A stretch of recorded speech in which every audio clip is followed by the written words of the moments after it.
खबर आई है जो बीजेपी के लिए फिलहाल राहत देने वाली खबर है और ये भी है कि जो नगर पालिका की सरकार है, जो पंचायत की सरकार है, उसमें बीजेपी ने बम्पर जीत हासिल की है, जिससे ये कहा जा रहा है कि 2027 में विधानसभा चुनाव से पहले ये एक सेमीफाइनल था विधानसभा चुनाव का। क्या अभी जो आंकड़े आ रहे हैं तो एक तरफा आंकड़े ही दिख रहे हैं। आम आदमी पार्टी जो सूरत में 27 सीटें जीती थी वो अब उसका सुपड़ा साफ हो गया। हालांकि नर्मदा में आम आदमी पार्टी ने एज लिया है और सबसे बड़ी बात है कि AMIM की पहली बार एंट्री हुई है। इसी के साथ समाजवादी पार्टी की भी एक सीट पे एंट्री हुई है।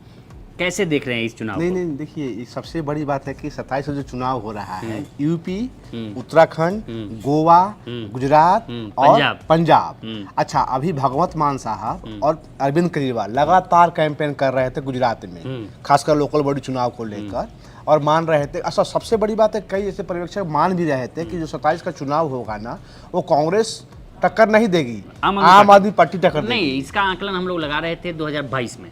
2022 इस बार भी आप देखेंगे, आप अभी उठा कर देख लीजिए। मुझे लगता है कि अभी 2 से 3 महीना के अंदर अरविंद केजरीवाल जी लगातार दौरा किया, वहाँ लगातार दौरा किया। आपको पहले बता दूं कि वहाँ पे 15 नगर निगम है, 15 में से 13 पे बीजेपी की सरकार जीत गई है, मतलब, और 2 पे बहुमत पे है, ठीक है। 34 वहाँ पे जिला पंचायत है और 84 वहाँ पे जिला तालुका है। मतलब सबसे जो बड़ी बात है कि मुझे जो लगता है कि यहाँ पे या तो अभी उनको संगठन में काम करना पड़ेगा 27 में चुनाव उतरने से। आम आदमी पार्टी के लिए, आम आदमी पार्टी के लिए बता रहा हूँ। कांग्रेस पर जो भी है वहाँ पे कांग्रेस पार्टी लगातार, मतलब आप किसी भी जामनगर, राजकोट, जहाँ उनका पूरा इलाका था एक समय। अच्छा, इसमें सबसे बड़ी स्थिति रोक रहे हैं हम, इसमें सबसे बड़ी बात है कि कांग्रेस की हाल तब हुई है जब संगठन सृजनात्मक तौर पे, स्पेशल तौर पे गुजरात में अलग अलग संगठन के तौर पे नियुक्तियां हुई। उसके नियुक्तियों के बाद अगर ये स्थिति है तो हम नहीं समझ सकते कि गुजरात में विपक्ष में भी कांग्रेस। आपको एक बात और बता रहा हूँ उपेंद्र जी, आपने देखा होगा, देखिए चुनाव तो चलते रहते हैं, 2 लड़ेंगे तो एक की हार तय ही है। ऐसा नहीं है कि दोनों जीतेंगे, एक हारेगा एक जीतेगा। नहीं, एक लड़की हारना वो अलग बात है। आप देख लीजिए कि एज ए CM भूपेंद्र भाई पटेल और मुख्यमंत्री हर्ष संघवी लगातार प्रचार कर रहे, लगातार रोड शो के रहे हैं। अमित शाह कोलकाता में थे, लेकिन वोटिंग करने के लिए, जैसे ही वोटिंग करने के लिए अहमदाबाद गए हैं, जहां उनका अपना वोटिंग लिस्ट में था। तो भाजपा से मोदी ने भी वोटिंग किया है। नहीं, मोदी नहीं गए हैं, अमित शाह गए हैं, मतलब वोटिंग करने के लिए। मुझे लगता है कि कुछ चीज़ है कांग्रेस पार्टी को कि कैसे, मतलब कि अपने आप को स्ट्रॉन्ग करे, क्योंकि देखिए इस देश में कुछ भी हो जाए, भाजपा को कोई ट्रक देगा तो कांग्रेस पार्टी ही है वो। किसी भी चीज़ को देख लीजिए। अब कांग्रेस पार्टी कहाँ लूज हो रही है, ये राहुल गांधी को समझना पड़ेगा। ठीक है, राहुल गांधी को लेके ये कहा जाता है कि राहुल गांधी बहुत अभी उस स्थिति में हैं कि वो अपने लोगों को नहीं पहचान पा रहे हैं। राहुल गांधी में कह रहे हैं लोग कि आज भी आस्तीन के सांप कांग्रेस में छिपे हुए हैं, लेकिन राहुल गांधी के पास मजबूरी है कि उनको बाहर नहीं निकाल पा रहे हैं। स्थिति ये है राहुल गांधी के पास कि आखिर राहुल गांधी के साथ जो पुरानी लीडरशिप है वो जाएगी तो इनको नुकसान ही पहुँचाएगी। तो राहुल गांधी के लिए 2 तरफा वार है, जाने पे और ज़्यादा नुकसान है, रह रहे हैं तो नुकसान तो है ही है, लेकिन जाने के बाद और नुकसान है। चाहे आप देखिए कि पुरानी लीडरशिप जो अभी भी राज्यसभा में बैठी हुई है, चाहे हमारे यूपी से प्रमोद तिवारी को देख लीजिए, वो गद्दी के नाम छोड़ने के लिए नहीं लेते हैं। प्रतापगढ़ में उनकी एक सीट है, जो उनकी बेटी मोना मिश्रा है, वो सीट छोड़ने का नाम नहीं लेते। तो स्थिति ये है। लेकिन गुजरात में हम ये जानना चाहते हैं कि जो कहा जा रहा था कि आप एक वैकल्पिक पार्टी के रूप में स्थापित होगी, लेकिन अब तो साफ हो गया है कि आप साफ है। हाँ, ये तो बात है। इस चुनाव से लगे कि विपक्ष जो है कांग्रेस पार्टी ही, आप नहीं है। आप उठा कर देख लीजिए। चलो, कांग्रेस पार्टी की तो हार हुई है, लेकिन जहां जहां भी देखिए, चाहे 5 सीट हो, 10 सीट हो, 15 सीट हो, वो कांग्रेस के खाते में ही गए हैं, आप खाते में नहीं गए। यानी कि जो 27 का इलेक्शन होगा, खासकर गुजरात में, तो वो जो मतलब 182 जो सीट यहाँ गुजरात में विधानसभा के हैं, वो इलेक्शन कांग्रेस बना बीजेपी की ही होगी। वहाँ आम आदमी पार्टी के लिए कोई, मतलब मुझे नहीं लगता कि इस लोकल बॉडी चुनाव के बाद देखने के बाद मुझे नहीं लगता कि आप पार्टी के लिए वहाँ पे कुछ मौका बन रहा है। क्योंकि आप देखिएगा कि 2017 का लोकसभा विधानसभा चुनाव हमें याद है कि कहा जा रहा था कि नहीं, कांग्रेस की पूरी तरीके से वापसी होगी। 2017 में कांग्रेस ने पिछले 10, 15, 20 सालों के अपने गुजरात के हिस्ट्री में अच्छा प्रदर्शन 2017 में बहुत बेहतरीन प्रदर्शन किया था, लेकिन 2022 के चुनाव में वही कांग्रेस सीधे नीचे आ गई। अब कांग्रेस अपने संगठन सृजनात्मक के तौर पे लोगों की नियुक्तियां की थी, जिला अध्यक्ष की नियुक्ति की थी, तालुका अध्यक्ष की नियुक्ति की थी, विधानसभा अध्यक्ष की नियुक्ति की थी, प्रदेश अध्यक्ष की नियुक्ति की थी। कहाँ पीछे रह जा रही है कांग्रेस? मुझे लगता है कि एक चीज जो अहमद पटेल के जाने के बाद आप जानते हैं अहमद पटेल हाँ। सोनिया गांधी का किटन कर रहे हैं। कैबिनेट के, हाँ। उनके जाने के बाद कांग्रेस पार्टी फिर से वो उभर नहीं पाई वहां पे। ऐसा नहीं कि नेता नहीं है, शक्ति सिंह गोहिल है, शक्ति सिंह गोहिल को बकायदा प्रभारी शक्ति बनाया सिंह था। गोहिल, देखिए शक्ति सिंह गोहिल का नाम आपने, शक्ति सिंह गोहिल पे बहुत सवाल उठते हैं।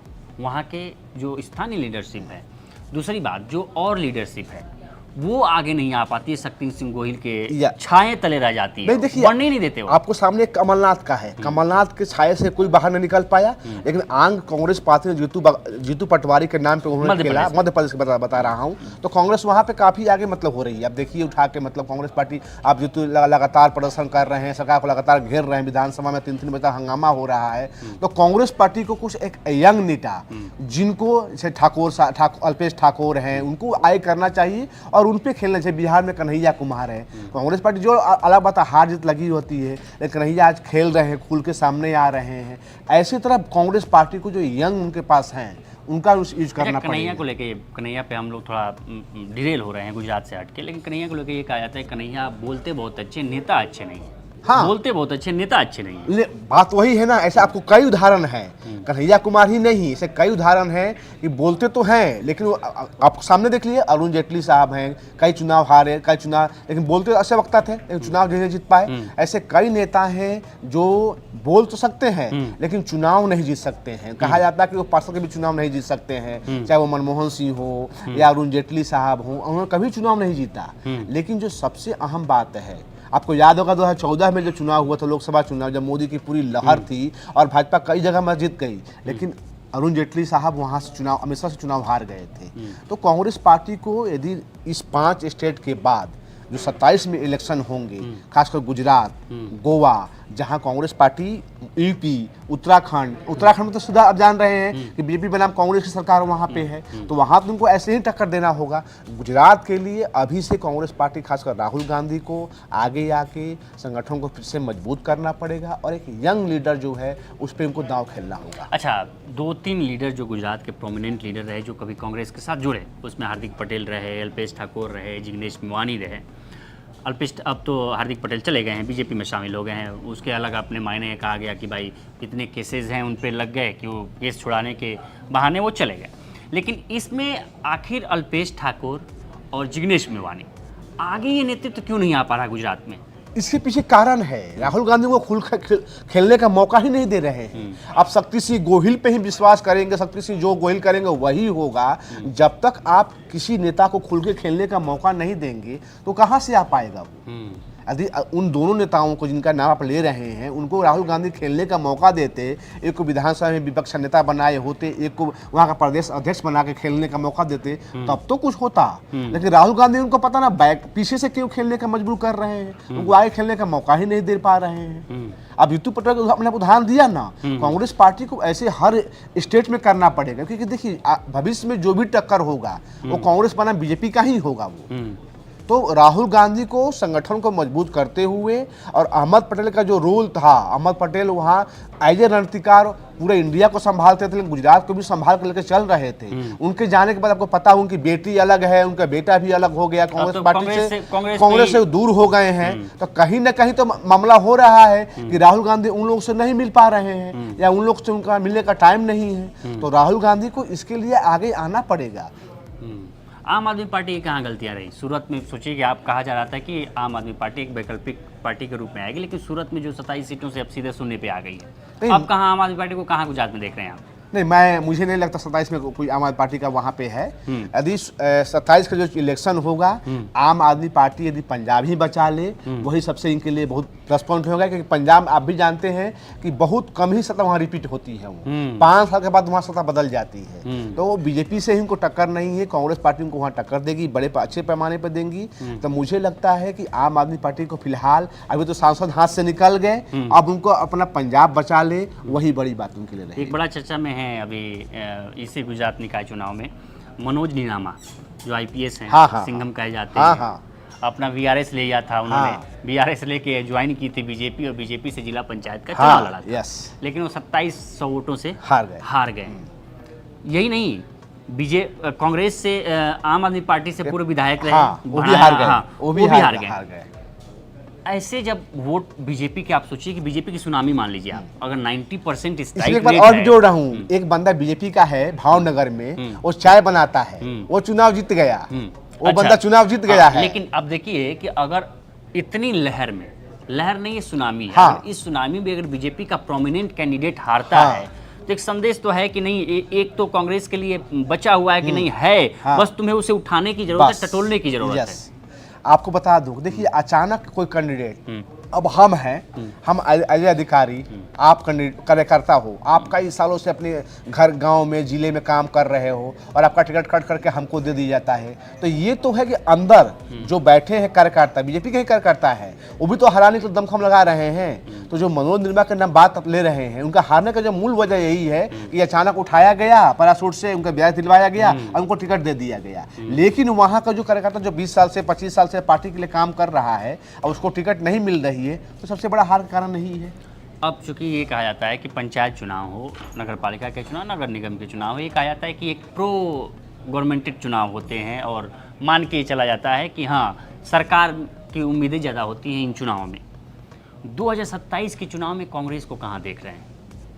नहीं, मुझे जो लगता है कांग्रेस पार्टी, क्योंकि जो 5 बड़े स्टेट में चुनाव होंगे, चलो गोवा का छोटा सा प्रदेश है, लेकिन कांग्रेस पार्टी उत्तराखंड में टक्कर देने वाली है। लेकिन गोवा में भी ध्यान हाँ। दीजिए, गोवा में सबसे बड़ी पार्टी थी कांग्रेस। हाँ हाँ, मैं बता रहा 19 हूँ। सीटों के हाँ साथ। हाँ, गोवा, उत्तराखंड और मुझे लगता है गुजरात में। हाँ, 3 जगह। 3 जगह में टक्कर देगी बीजेपी की, क्योंकि इन तीनों जगह टक्कर जो है बीजेपी बनाम कांग्रेस ही है। उत्तराखंड में सरकार बनाने की उम्मीद लग नहीं, रही है। सरकार उम्मीद, देखिए बात है कि लगातार 2 बार से पुष्कर सिंह धामी वहाँ पे हैं, तो बहुत क्योंकि एंटी इनकम्बेंसी हाँ, है, एंटी बहुत इनकम्बेंसी है, ज़्यादा। उत्तराखंड में हो सकता है। रही बात पंजाब, मुझे लगता है कांग्रेस पार्टी पंजाब में कमबैक करने जा रही है। हाँ, ये बड़ी बात है। पंजाब में कांग्रेस पार्टी कमबैक कर सकती है क्योंकि उसके पास एज भी है और दूसरी बात कि उसके कार्यकर्ता और संगठन भी बहुत पंजाब में मजबूत है। आम आदमी पार्टी के प्रति एंटी इनकम्बेंसी भी है और इस एंटी इनकम्बेंसी का असर आपको देखने को मिला। एंटी इनकम्बेंसी तो नहीं कहेंगे, लेकिन आपके प्रति अब लोगों का वो आकर्षण नहीं रह गया जो 2015-2021 के आसपास हुआ करता था। इसका नतीजा गुजरात में जो नगर पालिका, नगर निकाय के चुनाव हुए हैं, सूरत की सीटों पे जिस नगर निकाय चुनाव में आम आदमी पार्टी को तीसरे विकल्प और तीसरी पार्टी के रूप में गुजरात में देखा जा रहा था, अब वो विकल्प धूमिल हो गया है। अब मुख्य मुकाबला गुजरात में कांग्रेस और बीजेपी के ही बीच है। गुजरात ही नहीं, उत्तराखंड, गोवा और पंजाब में अच्छा, गुजरात, गोवा और उत्तराखंड में बीजेपी बनाम कांग्रेस ही होगी। पंजाब में तो अभी भी आम आदमी पार्टी कांग्रेस आम आदमी कांग्रेस ही रहेगी। वहाँ भाजपा को कोई नामो निशान नहीं है, चाहे सांसद किसी भी चले जाए, भाजपा वहाँ कुछ भी नहीं है। और मुझे लगता है कि इन 3 जगह पे कांग्रेस बना बीजेपी का ही। कुल मिला के इन शहरी सरकारों में बीजेपी का दमखम दिखा है और बीजेपी एक सेमीफाइनल जीत चुकी है। फाइनल का मुकाबला 2027 में है। गुजरात में कौन बाजी मारेगा, आम आदमी पार्टी की स्थिति क्या होगी, क्या सुधरेगी, या आम आदमी पार्टी फिर से उसी धरातल पर जाएगी जो शुरुआत में 2021 से पहले थी। इस पर आपकी क्या राय है, हमें कमेंट कर सकते हैं, मुझे जरूर बताएं। बाकी देश दुनिया की तमाम खबरों के लिए बने रहे लोकप्रतिनिधि के साथ। नमस्कार।